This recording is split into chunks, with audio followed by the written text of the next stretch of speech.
بسم اللہ الرحمن الرحیم۔ السلام علیکم۔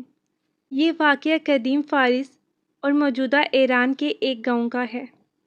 آج کے واقعے کو سننے سے پہلے آپ سے گزارش ہے کہ اگر آپ M.Muslim پر نئے ہیں تو چینل کو سبسکرائب کر دیں تاکہ آئندہ بھی اس طرح کے واقعات آپ کو سب سے پہلے ملیں۔ ایران کے ایک گاؤں میں دو بھائی رہتے تھے۔ دونوں میں بہت زیادہ محبت تھی۔ اہل گاؤں ان کی محبت اور اخوت کی مثال دیا کرتے تھے۔ بڑے بھائی کا نام عبداللہ اور چھوٹے کا عبد الرحمن تھا۔ عبداللہ شادی شدہ اور 4 بچوں کا باپ تھا، جبکہ عبد الرحمن غیر شادی شدہ تھا۔ دونوں برتن سازی کا کام کرتے تھے، یعنی برتن بناتے تھے، اور اپنے کام میں بہت ماہر بھی تھے۔ وہ سال میں 2 بار اپنے تیار کردہ برتنوں کو بیچنے کے لیے شہر جاتے اور واپسی پر اپنی ضروریات زندگی کی چیزیں خرید لاتے۔ اس کاروبار سے انہیں معقول آمدنی حاصل ہوتی تھی اور ان کا اچھا خاصا گزارا ہو جاتا۔ ایک دن حسب معمول دونوں بھائی برتن لے کر شہر کی طرف روانہ ہوئے۔ یہ کئی دنوں کا سفر تھا۔ ابھی وہ شہر سے 1 دن کے فاصلے پر تھے کہ دوپہر کا وقت ہو گیا۔ انہوں نے ایک سایہ دار درخت کے نیچے گدھوں سے سامان اتارا، گدھوں کے آگے دانہ ڈالا، وضو کر کے نماز ظہر ادا کی اور کھانا کھانے لگے۔ کھانے سے فارغ ہوئے ہی تھے کہ انہیں ایک شخص کے چلنے کی آواز سنائی دی۔ ابھی وہ قدموں کی آہٹ کو کان ہی لگائے ہوئے تھے کہ انہوں نے دیکھا کہ گرد و غبار میں اٹا ہوا ایک شخص ان کی جانب آ رہا تھا۔ اس شخص نے قریب آ کر کہا، اے دوستو، کیا تمہیں کسی ہمسفر کی ضرورت ہے؟ بڑے بھائی نے جواب دیا، کیوں نہیں، ہم سفر کی وجہ سے سفر آسان ہو جاتا ہے۔ اجنبی ان کے پاس بیٹھ گیا اور اپنے میٹھے لہجے سے دونوں کو اپنا گرویدہ بنا لیا۔ کچھ دیر آرام کے بعد سفر دوبارہ شروع ہوا۔ دوران سفر اجنبی نے بڑے بھائی کو اکیلے پا کر اس سے حال و احوال دریافت کیا اور باتوں باتوں میں پوچھا کہ سامان بیچنے کے بعد کیا تم دونوں برابر تقسیم کرتے ہو؟ جواب میں بڑے بھائی نے کہا، ہاں، ہم ایسا ہی کرتے ہیں۔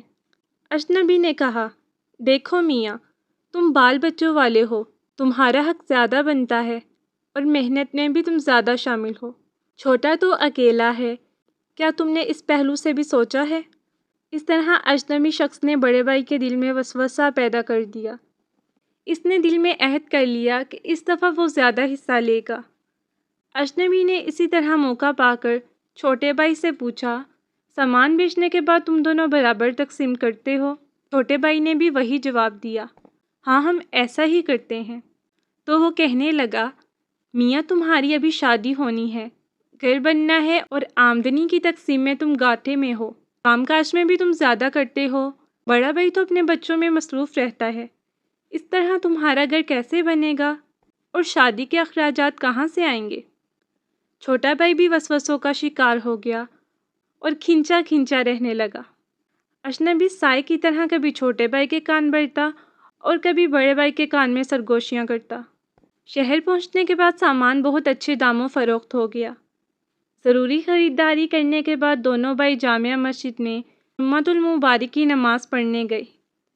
امام صاحب نے خطبہ کے دوران سورۃ الناس کی تشریح فرمائی کہ شیطان کس طرح انسانی ذہنوں میں وسوسے پیدا کرتا ہے، اور فرمایا کہ اگر کوئی بھی آپ سے کوئی ایسی بات کرے جس سے آپس میں پھوٹ پڑے، بے اتفاقی پیدا ہو یا حرص جاگ اٹھے، تو آپ فوراً لا حول ولا قوۃ الا باللہ العلی العظیم پڑھیں۔